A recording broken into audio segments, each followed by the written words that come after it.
podcast where we put you on the map. This is Ron Costa broadcasting live from the Mapable USA Studios in Las Vegas, Nevada.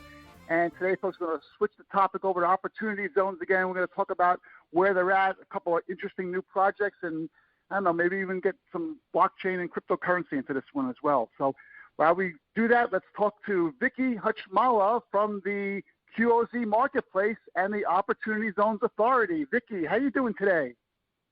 I'm doing great, Ron. Another excellent day in Vegas. As we always say every time we start our podcast, Vegas is the place to be, and right now it's popping. And today we're going to talk about opportunity zones in a different aspect, in a different way than we usually talk about them. And we have one of our favorite guests on to get us started, so let's go. Absolutely. Okay, let's just get this thing going and introduce Dave Sillaman. Dave's the founder and CEO of Eazy. Dave, how you doing today? Doing great, guys. How are you guys? Great, Excellent. great. Thanks for being on the show again. I know we've had you on the show before, and those episodes are really informative and great. And I'll tell you, I don't think there's anybody in this Opportunity Zone space right now that knows it better or has been more forward-thinking than you, Dave. So this is going to be a great podcast. Absolutely. I'm really happy that you're on the show. Yep. I'm honored to be here, and this is always one of my more favorite podcasts on the subject of opportunity zones, and I love what you guys have been able to do, and I know that we've done some stuff basically kind of going back to the start of the ecosystem altogether, so going back to 18, That's right. and it's been amazing to see how it's progressed just in the last short 2.5, almost 3 years. Amazing, yeah, it really has. It's really been great. And just before we get this thing going, if people haven't listened to the previous podcast, can we get a little background on you and how you got to get into the space and what you're doing these days? Sure. So I got into the space really just by happenstance. I was involved in a real estate deal. It was in Florida. It was very, very early on. Actually, I got involved in the deal prior to the actual announcement on this program in the beginning of 18. It just so happened to be that the deal happened to be in a designated opportunity zone. My family has a strong tax background. I have a very, very in-depth knowledge of taxes as well as business. And I took one look at this and was like, oh, my God, this program is going to be potentially one of the biggest game-changing economic revitalization programs ever out of the history of our country if this thing can take off. And so in that deal right then and there, I made an immediate pivot, and 2 weeks later was launched as an Opportunity Zone Fund, and it just happened to be the second opportunity fund in the country to launch. Had we done it a week earlier, we would have been the first. But one other entity beat us to it. It was the second. And then within a matter of a few months, we started getting a lot of questions from businesses and picked up and did the first business-based OZ fund for John Hewitt, Jackson Hewitt, H&R Block, Liberty Tax. That was the loyalty fund, and he has been very successful, obviously, in taxation and strong tax background. So it really kind of was almost like that perfect hand-in-glove fit, that literally the godfather of our modern-day e-filing system, happened to be the first business entity in America to set up an Opportunity Zone Fund. And really saw that there was a space for, this brand new, what I thought, and ultimately accurately was able to predict and see, was going to be a new financial market space, a new financial ecosystem. And just fell in love with, really emotionally with the program and the intent of the program. Happened to grow up in early on in life in an area that here in Virginia Beach that is a designated opportunity zone. So I can understand, kind of what that is like a little bit. Saw it later on in life as an adult, and pre getting into business, I was in law enforcement. So, saw a lot of that. And just really had a passion for this program, and really looked at this thing and said, what can we do? And started with fund development, and then said, okay, well, we need to put together a directory, and then that then branched off to ozfunds.com. Now I think it's one of the largest, if not the largest. It's definitely the most robust Opportunity Zone Fund directory, hands down, in the country. That has then branched off into education, and now really trying to look at 2.5, almost 3 years into it, the ecosystem, and saying, while everybody is focused on their tree, what can we do to focus on the soil? And if we can promote good quality soil and a good program, then the program will have longevity. The program will have a lot of usage. And ultimately, the design impact will be a natural consequence of longevity and usage. And so for us as an entity, it's not about the asset. It's not about the money. I could care less about both. At this point, it's almost become a legacy standpoint now. That's what we're kind of building towards. And so that's kind of what we've positioned ourselves as, and have taken very, very aggressive steps here, especially this year, and are super excited with some of the announcements and launches that we've got going. And that's like the great part of the Opportunity Zone program was the potential. It was an idea and it was a concept, and this is what you can do, and here's the incentive to get involved and that. But then it was like exponential in its ability to lead from one step to the next step and to become what it is today, which is a lot of people investing, a lot of money being invested, a lot of communities being transformed, and giving people that heartfelt kind of emotional impact in changing the world. And now, as we said in the beginning, you're always a step ahead, and now you've gone into and created a bit capital fund, and that's a little bit different. So why don't you tell us a little bit about that and the difference between it and the ordinary run-of-the-mill Opportunity Zone Fund? So BitCap it's unique in that it's got similarities to your ordinary fund, but then also with extreme differences from how this program normally plays out. Most people associate the Opportunity Zone program really predominantly with real estate-related, developmental-related, substantially rehab-related type projects. Sprinkle in some original use and ground-up, type builds, but by and large, the narrative for the program is real estate. However, there's also, multiple other narratives for the program besides just community revitalization through real estate development. There's also the job creation piece. And so that was really what we looked at with this, was really looking at it saying, okay, we've got to be able to do something that's unique, that fitted what the client's business model or their startup business model was going to be, which happened to be in the crypto mining space. And how do you, parlay that into the Opportunity Zone space and fit from a compliance standpoint, but then also serve what the fundamental programmatic heart and intention is, which was job creation in this particular narrative. Right. So what we ended up doing was looking at it a little differently and put together a multi-tier structured approach to be able to make it all compliant, kind of separating out various component pieces and having a real estate component piece of it, having a qualified zone business component piece of it, but then also having a non-qualified zone business, part of that 10% holding piece of the zone fund. So once we were able to kind of get through some of the structural related questions and everything else like that, we were excited by it. The managers behind it are already proven market performers. This is not their very first location. It's their first location as a new startup in the Opportunity Zone with full expansion plans across Opportunity Zones across America, bringing in several hundred jobs into their particular zone in full compliance with the program. And so it's very exciting to see how they took what was, community rehab and said, okay, well, we can do our part on the real estate piece, but then also equally and greater do our part on the job creation piece.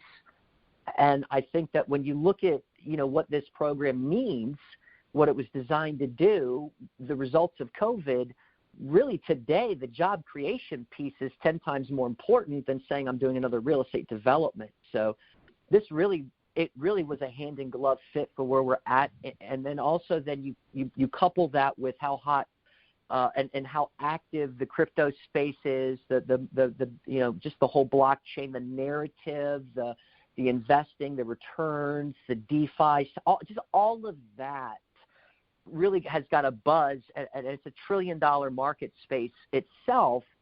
So now what we're able to do is be really kind of, that entrance point, that first, and laying that ground road, which took significant amount of work, but laying that ground road now to where both of those can kind of be blended into and utilize and take advantage of the opportunity zone space. And so now here we go we've got the Bit Capital Fund, which is now, one of the first real, crypto-based opportunity zone funds in the country. Excellent, team behind it, experience. Jimmy Odom, for example, one of the Jimmys behind it. There's two Jimmys, Jimmy and Jimmy, and they are absolutely amazing guys. But Jimmy Odom, for example, he worked in economic development. So he worked with the state of Illinois. So even from a managing partner aspect of the fund, what you're still getting in that is that intentional focus on that ESG, that type of really impact type investing, besides just return asset based investing. And so it really is a blend of just everything in a beautiful mix. When you talk about it getting into the crypto world, what is it? What is it focused on? The business. What is it focusing on, and how does it work? So they're focused on the crypto mining.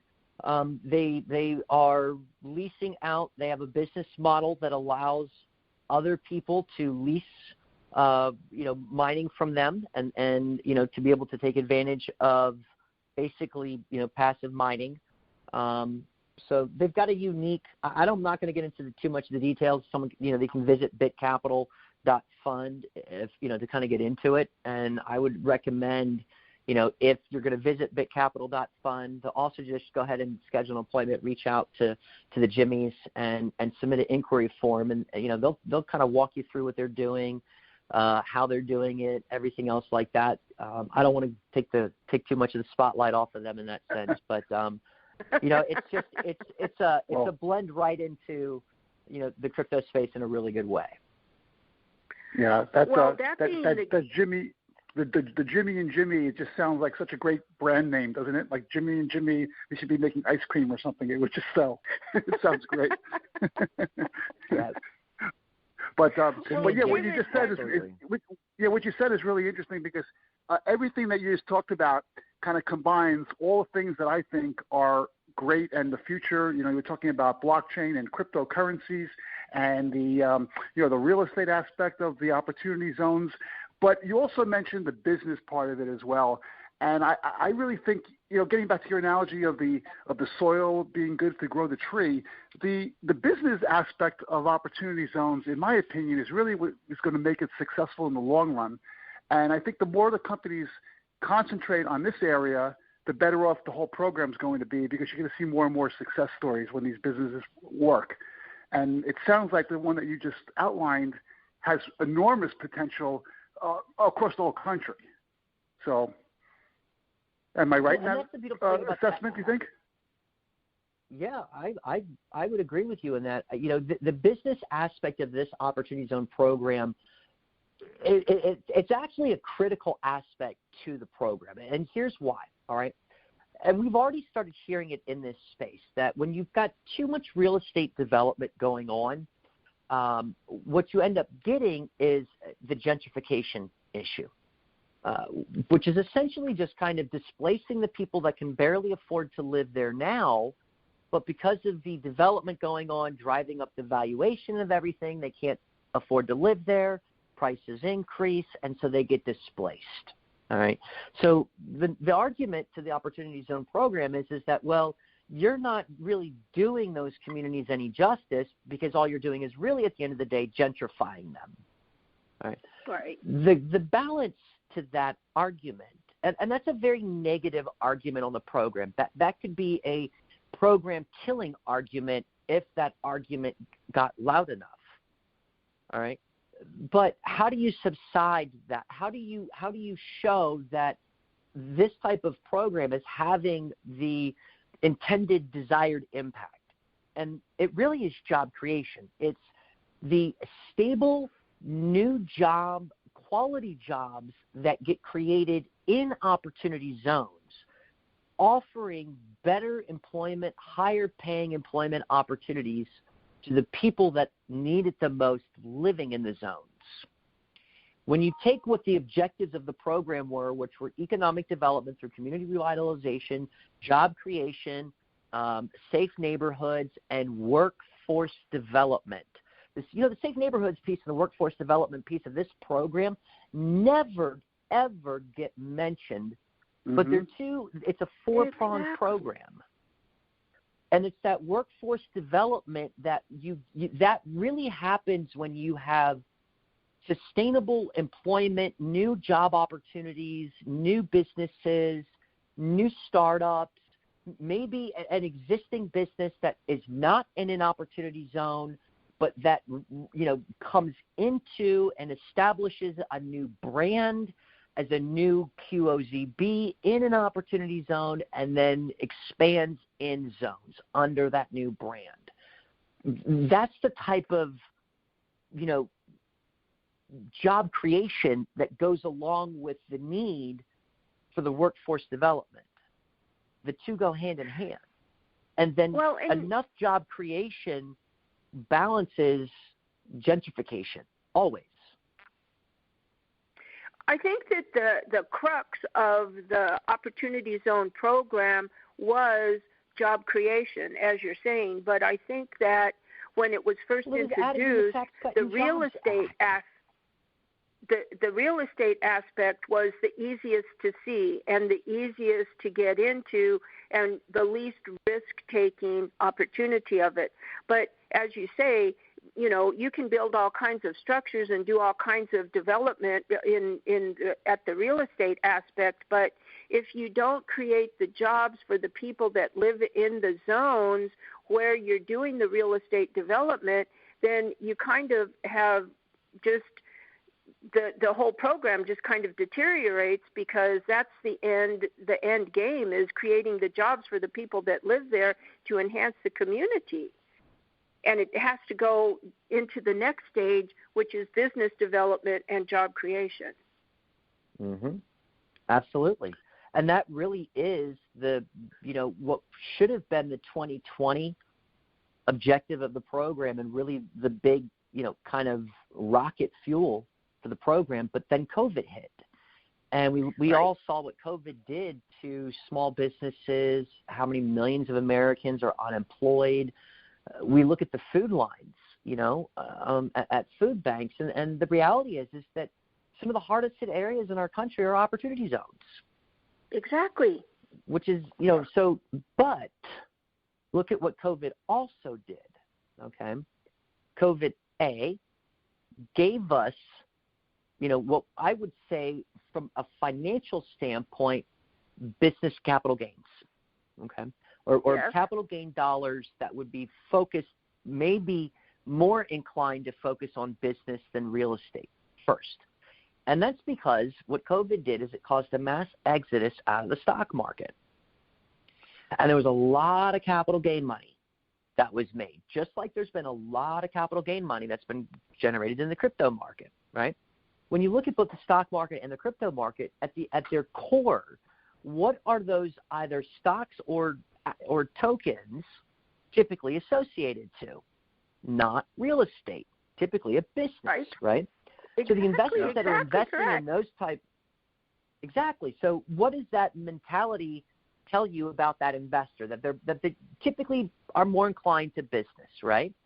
Whereas family office money, that was the early on money into the program, was typically more inclined towards real estate, which is why we had such a balloon in real estate in the way of opportunity zone funds and mass development, and which is great, but now we've got money now for capital gains. Number two is it created the narrative or the need to the narrative, because we've got the program, we've got capital, now we have a need, which is COVID. The need to get our economy back open again, jobs flowing again, off of stimulus dollars, but back to real employment, getting back to what we were pre-COVID. Well, that's job creation. That's right. So you have narrative, you've got need, you've got program, you've got money. So now it literally is down to one and two small little tiny things. And that's it. A voice. B, an understanding of crossing a bridge from saying, okay, I'm aware that this program exists, to I'm educated enough in this program to get activated to do something with it. And that's that Grand Canyon-sized bridge. Now, once you cross that bridge, where no matter what your vertical is, that you've gotten educated enough into the program to where you understand the background, you understand the point of the program, you understand how it works for investors with capital gains, you understand their safe harbors. Now you can understand how it applies to your particular business circumstance. You can begin to kind of have those kind of light bulb revelational type moments, like, okay, I get it now. That makes sense. Okay, right? Right. And then the second thing is voice. What we still don't have is we don't have voice yet to the program. We've got a lot of individual actions, but we don't have a collective spotlighted voice yet where you really see influencers. Like I'll use a prime example, all right? Here in my backyard, all right, Pharrell Williams is from Virginia Beach. And Virginia Beach as a municipality really kind of has a great working relationship with Pharrell Williams. I would say probably an amazing working relationship, actually, with Pharrell Williams. They roll out the red carpet. He hosts a big music festival that draws in a lot of economic dollars and activity for the municipality, for Virginia Beach. Virginia Beach also has opportunity zones. Pharrell Williams grew up in an opportunity zone, or what is now today a designated opportunity zone. Not once have you ever seen where Virginia Beach did some sort of hey, Pharrell, would you be willing to do a public service announcement with us promoting opportunity zones? Now, why is that? It's because, A, Pharrell's not educated enough on it. He may be aware of the program.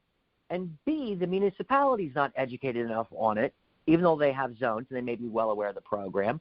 But they're not educated in how do we take this program and get adoption to it. That's very, very prevalent even to today when we look at the struggles that municipalities themselves face, because everything in this program, and this is what people don't really realize, all right? This program is very, very basic. It's complex, but it's basic at the same time. It's complex because you've got, statutory requirements to maintain compliance from an asset and from a fund standpoint. But it's very basic in fundamental ideology. And what I mean by that is every single solitary thing about this program falls in one of two buckets. Everything does. Okay? Either you're setting up or you're soliciting. Setting up a fund or you're soliciting a fund. One of the two. If you're setting up a fund or you're soliciting a fund, it's the only thing that does the reporting to the IRS that makes the whole program activated, right? Well, what can't municipalities do? They can't set up opportunity zone funds. So if everything falls into either a setup or solicit bucket and a municipality can't set up, it means that they're defaulted into the solicit. So now they've got to get creative on how, as a municipality, they make lemon meringue pie out of lemons, because they're forced into that position of we've got assets you've got fund, choose us. Exactly. So exactly. And you know what you're saying, David, is one of the reasons, again, why we created the podcast was to let people understand the relationship, and it's symbiotic between the zone, the fund, the municipality, and the investor. That they all have to work together. But we discovered exactly what you're saying is that municipalities and the people even in the development, redevelopment agencies of those municipalities had no idea what opportunity zones were, how they worked. They didn't know anything. And I also believe that the COVID crisis, pandemic, whatever, created an atmosphere that slowed things down enough for people to look around and see all of the things that you said. We have this, and this, but what are we going to do with it? And it gave people time to look and see what was available, to discover opportunity zones and to see them as a tool, but still no information and still no voice, which is the problem at this stage. And I believe that is probably why you created opportunityzonefunds.org to help people understand the concept. Well, it's opportunityzones.org, and it's designed to be really what was a resource that I kind of felt was lacking in the whole space. There was a lot of really great resources out there, but they were scattered in like little Easter eggs across, the internet, and where I find them and if I find them and just, like I was watching, like, for example, okay, a third of all tribal nations are in opportunity zones. There are ways that tribal nations can actually take advantage of the Opportunity Zone program, setting up and sponsoring their own Opportunity Zone funds, all right? Bringing and attracting outside investors to the tribes.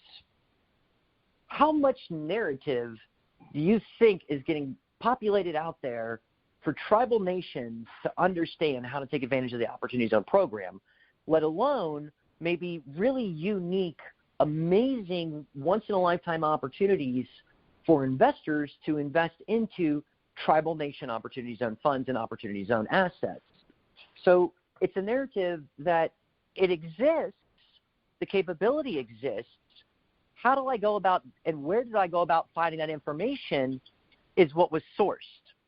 And that's why what we wanted to do was finally just say, you know what, there's got to be something that we can do in a different way and bring this material and repackage it all to where it breaks this program down into really little tiny micro bite-sized pieces of revelation and education. And so that we, no matter what your vertical is, whether you're an Opportunity Zone fund, whether you're a municipality, a philanthropist, a CDFI, a nonprofit church, a tribal nation, a rural community, an asset looking for funding, a closed Opportunity Zone fund, an influencer, an endorser, whether you've got a voice, whether you're looking for more in-depth education on the subject itself, and really maybe looking at using the program as a tool to create a business advising clients from.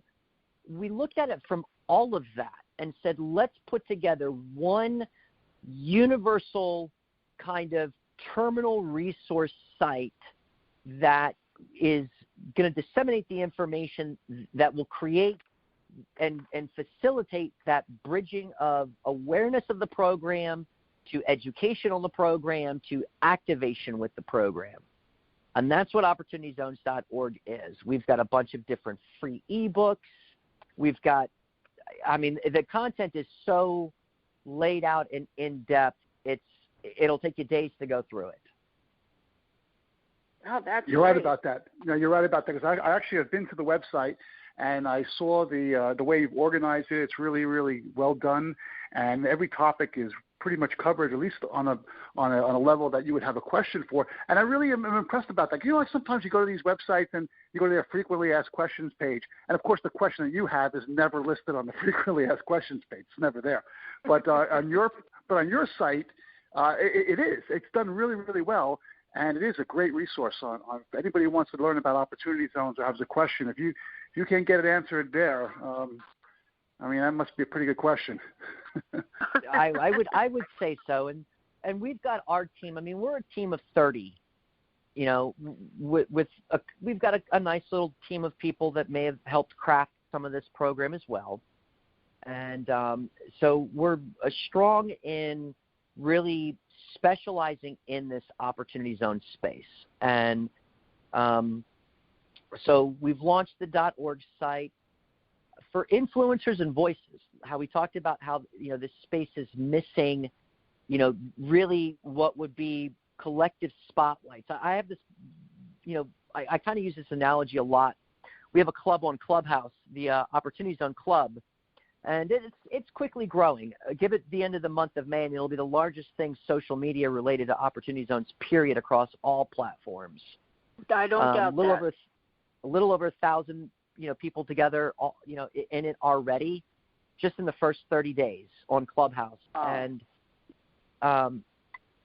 you know, we're doing that because we're trying to get connected, more actively engaged, to create and get to influencers, to educate influencers, to get their voice activated, tell testimony.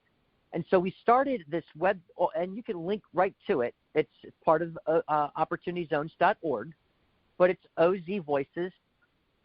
It's a spotlight to completely, you know, spotlight the different aspects, from projects to influencers maybe telling stories about growing up in opportunity zones. And, you know, like we use that example of Pharrell. I could use the example of like LeBron James, you know, how he does stuff back in his community. You know, that's the type of voice. I mean, you know, there's all sorts of different, you think through how many athletes and actresses and actors and musicians, and a lot come from opportunity zones. Half of America comes from opportunity zones. So that means that there's a lot of potential voice out there that could do an amazing, amazing spotlight job on saying, here is this largest economic development program in the history of our country available for usage. And making people just, you know, aware of it that might not even have been aware of it before. But they follow somebody that, you know, they listen to their music, and because so-and-so had made something about it, they go and they check it out and they get educated. And who knows where the fruit of that tree looks like, right? Maybe they tell somebody, and somebody does something amazing with it, which is maybe the next, you know, cancer research that comes out of an opportunity zone that cures cancer in 5 years. You know what I mean? I mean, it's just, it's that type of mentality. So we started the OZ Voices. And then to take it one step further, we looked at like what we do really as an entity day in and day out, and said, how many people are in this space that are realtors, both residential or commercial? How many, you know, CPAs, financial planners, attorneys, you know, registered investment advisors? How many professionals are, again, only aware of opportunity zones but aren't educated enough to where they can feel confident to advise their clientele? But if they could go through some sort of, you know, structured, you know, really in-depth education program on the subject matter, they could, you know, quickly become subject matter opportunity zone experts, and then also help facilitate growing the opportunity zone ecosystem, right? So that didn't exist.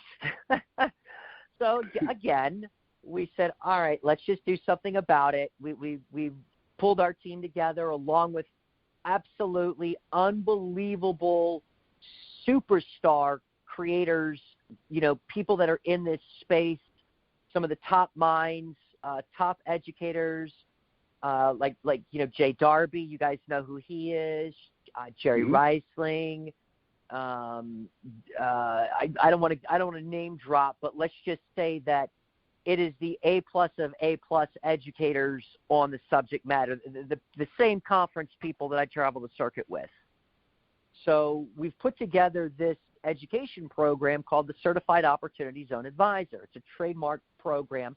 It's the first alphabet soup that takes somebody through almost 60 hours of broken down between 5 phases, almost 30 courses all together with a 500-plus question test afterwards to get educated in the subject matter of opportunity zones.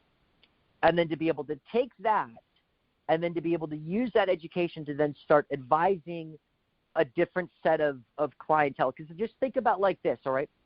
What a lot of people don't realize with the Opportunity Zone program is there are hundreds of ancillary sidecar federal benefit programs that coincide with the Opportunity Zone program. There's housing programs.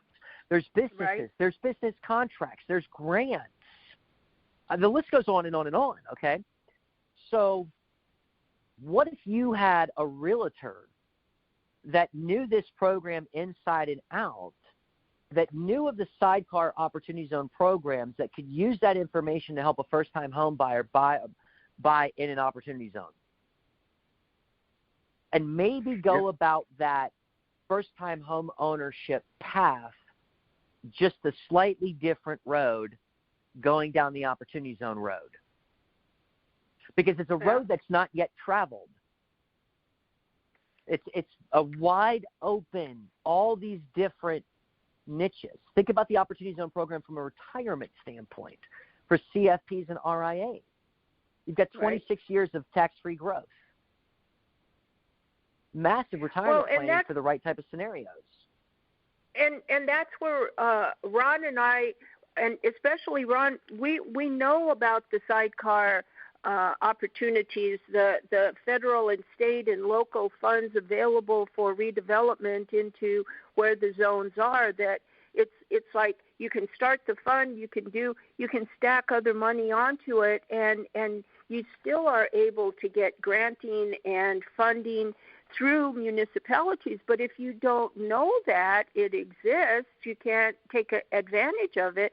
And Ron and I try to work with that, and we create the relationships with the various redevelopment folks and agencies here in Vegas, especially, and in Nevada, and we try to promote it, and we try to show people that it's available if you want to take advantage of it.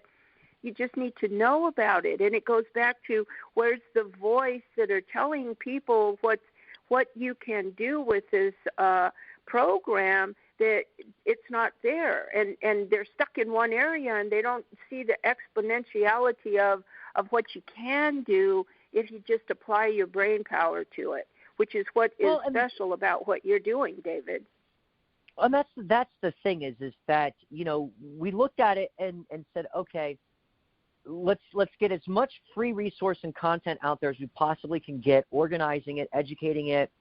Let's go a lot more in depth to create advisors, trusted people that know this program, that have gone through a testing phase on this program, that maintain continuing education. And speaking of continuing education, over the next quarter, this program will be going through multiple different CE approval processes for different, professional verticals, including CLE credits for attorneys. Right. So That's we special. fully intend to have the program ultimately, and our long-term goal is ultimately to be ideally one of the first that's actually, I guess somehow, and maybe it's even a first, but given a rubber stamp of approval by the IRS on the Opportunity Zones, that is like, yes, we, the IRS, are like, we stamp this certification course that this is a good course, that if you want to learn this program, this is the way to do it, in and out, learning it from a foundational view of standing on the moon, looking at the earth and all of the beauty. And once you understand that, then you can begin to zoom in and get really, really microscopic in detail. And exactly. That's what we try to drive somebody through that process. We're excited because right now we're in our beta for that. Our early registration, we're limiting and capping that at the first 250 people, so basically the equivalent of 4 or 5 advisors per state. So very, very exclusive. Initially, we'll have a specialized advisor-dedicated website that you'll be able to ultimately find advisors for in your state, your area, maybe specific niches where an advisor maybe wants to focus just on real estate or maybe on compliance or, various aspects of it, because that's the beautiful thing about the advisor program. So we've got that opened up and limited. Once the first 250 spots are gone, they're gone. We're going to officially launch it in May. Most advisors should be wrapped up with it by June. And then we'll be looking at then, from feedback on that first 250, then really releasing it out in large scale to professionals out there in the public. So we're super, super excited by that. And then we still have, let's just say we still have a full year of things that are being launched out in the Eazy space this whole year, quarter by quarter. Yeah. Yeah, I know you've got a lot going on, and this whole thing about the certification, it is so needed right now. Quick story, the other day I was talking to a commercial real estate guy here in Vegas, and he was a, quote, opportunity zone expert. He was an expert, and he told me that the opportunity zones don't apply for residential property. He's an expert, right? So I was like, okay. You know what? Yeah. Call Dave Sillaman right now. Yeah, no. You need help. And learn what you don't know. Right. Well, you don't know what you don't know until you know what you don't know, right? And that's right. I wish I would have known that 5 years ago. But and that's the thing is that there's a lot of for all the great information that the expert professionals like KPMG or Novogradac, like Mike and the group there, they've got amazing resources as well, right? They're professionals in the space. You think like EIG, they're professionals in the space as well. But these are people that also invest day in, day out in this space to be experts. We're the same way. Our team invests day in, day out to be experts. For every one of us type entities that exist, you're going to have 1,000 that profess to be experts because they watched some YouTube videos on the subject and read somebody's ebook, and now all of a sudden think that they know it inside and out and will give bad advice that will lead to some sort of end of the day a compliance issue. And usually that compliance issue will ultimately fall in one of two categories, in my opinion, either within the SEC or within the asset itself from being compliant to the fund. And both of those could cause a world of problems if you're really not careful in really walking such a straight line and crafting everything. And you really, with this program, the thing that you have to be really, really cognizantly aware of is that you almost have to think of the end result. It's like an architect who completely lays out a set of blueprints, drafts, and then does a mock-up of the visual of what the end product should look like. That's really what that's how this program really should operate at, is that end product, that exit, and then working your way back from that in developing out your blueprints for then how you're going to build and structure everything instead of figuring it out on the fly.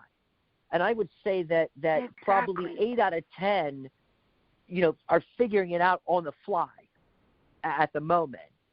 1, 2 out of the 10, are really methodical in their approach, but then their success also shows it because they put the time in the beginning, and then you hear the positive testimony, you hear the results, the press releases, we successfully raised our round in a month or 2 months or 3 months, and they're a success story, right? Versus somebody that has struggled for 2 years raising their first dollar because they didn't really think through that high level.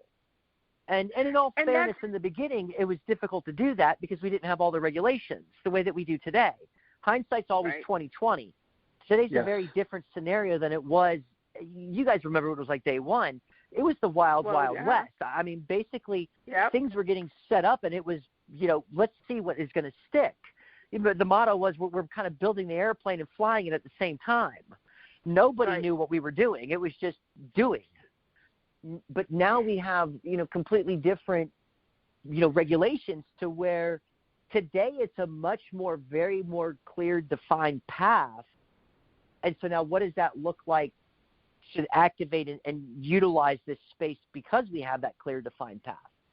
And that kind of brings us back to the .org for what we wanted to be able to do was bring that clear path into existence for people, have that aha moment, and so that way they can then do something with the program. And that's why it's so important to pick the right experts to help you down the road because, as you said, initially it was the wild, wild west. There was no data. There was no history. There was nothing to look back on to determine what the success was. And if you didn't have an expert, an attorney, a CPA, a financial planner that knew what they were talking about, then you created a huge problem for yourself, and it was cheaper, easier to just pay the tax. A lot of people went towards it saying, oh, well, here's the tax deferment. That's why I'm going to get into it. And that's like the bottom of the list. You don't get into opportunity zones and creating funds because you're going to get a tax deferment, because if you don't know what you're doing and you don't have the right advice, then it's not going to work. You can build a structure, you can put in some jobs, you can do this and that, but if it's successful today, that's one thing. But whatever you do, that project has to be successful in 5 years or 10 years as well in order to really realize the whole benefit of the program and take it into the future. And the core of that is finding the right people to teach you the real facts and the real expertise, because it's a simple concept. Opportunity Zone program is a simple concept, as you said, but a complicated concept and reality to put it into reality and for it to work. That's where the complexity gets in. That's where you need the experts, and that's where you need the vision 10 years into the future to set it all up today to make it profitable in 5 years or 10 years. And if you don't have that, then you're sunk. And that's why creating this Opportunity Zones org is so incredible, David, because you're teaching the people how to do it right the first time, be successful in the end. So you want to do it again. Every opportunity zone is competing with every other opportunity zone, and you need to know what you're doing and where you're going and picking the right zone to put your money into. Yeah, and what we saw was, we tried kind of like the working groups and being part of, Zooms and all that other good stuff that exists. But at the end of the day, the more that we really dove into and saw what the gap was, it really does come about that if you're going to be active in this space, a work group is not, I don't think it necessarily fully cuts it. I firmly believe that anybody in this space really needs to go through that certification process, even if you're not advising clients, but you're just active in the space on your own, so that way you're always in that know. And you're not having to rely on, somebody who may have joined a group but hasn't been vetted or hasn't gone through or any of that type of processes to know that the information that you're getting is 100% thorough. Yeah. And David, we went through so many other resources today on the podcast that you were talking about. We're going to link them all into the show notes. But in the meantime, if someone wants to get a hold of you personally, what's the best way to do that? Should they contact you or just go to one of the websites, or what do you think? Just go to opportunityzones.org, and then we got a contact form right on there. And to make linking resources easy, everything that is us links from opportunityzones.org. That's our number one now main link, resource, website. Everything is right there in the menu to go take you to wherever you need to go to. Smart web programming. There you go. That's excellent. Excellent. So Vicki, is there a question or a resource or a sector of opportunity zones that Dave's company can't handle? I mean, it's amazing, right? It's incredible, Dave. It's incredible what you've done in such a short period of time. Really, I'm really impressed, and it's all quality material as well. So anyone out there looking at this stuff is going to be really impressed. Exactly. I'm honored and blessed to have an amazing team of passionate people that love and support the vision that we see, which is more, soil than it is tree. And because of that, we really strive for excellence in what we put out there, and making sure that it's just, the best that we possibly can do. Yep, exactly. And good. David, this is the reason, again, I've said it so many times in this podcast, this is the reason we created this podcast, is so that we can have guests like yourself to give them the opportunity to show our listeners the passion and the opportunities and the potential of what each person can do. And having someone like you as a guest is so special because you're cutting edge, you're ahead of the curve, and you think of the things before other people think of them. And if we can take that knowledge and information from you and pass it on to our listeners, it just makes us feel so good, because we're all about educating people on being better regardless of what they're doing, but especially with opportunity zones, because it's such a great program and it can create so much opportunity to change the world for the better, that having guests like yourself just make that a little bit easier to show the world that you really can make a difference. You really can make everybody's life better than it is today. And we really appreciate having you on as our guest and congratulate you on what you've been able to accomplish. Well, thank you. It's been an honor. It's been a journey. I've always loved coming on here, and I look forward to coming back again soon with what the next unveil is that we've got planned. Oh, we can't wait. Absolutely. Sounds great. So, okay, with that, let's close this out. David, thanks for being a guest on the show today. Vicki, thank you for co-hosting. And folks out there, you're listening to the Mappable USA podcast at mappableusa.com. If you go to that homepage, you scroll down, you'll see all our syndication sources. Just pick the one you like best, subscribe, and you'll never miss another one of our episodes. If you want to be a guest on the show like David was today, there's a guest tab there. Just click on that, fill out the form. We'll see what we can do about getting you on the show. If you like what you heard today, send us an email, info@mappableusa.com, or just leave a comment on whatever page you're listening to this on right now. So thanks for listening, everyone. Thanks for your support. We'll be at you next time with another Mappable USA episode. Have a great week, everyone.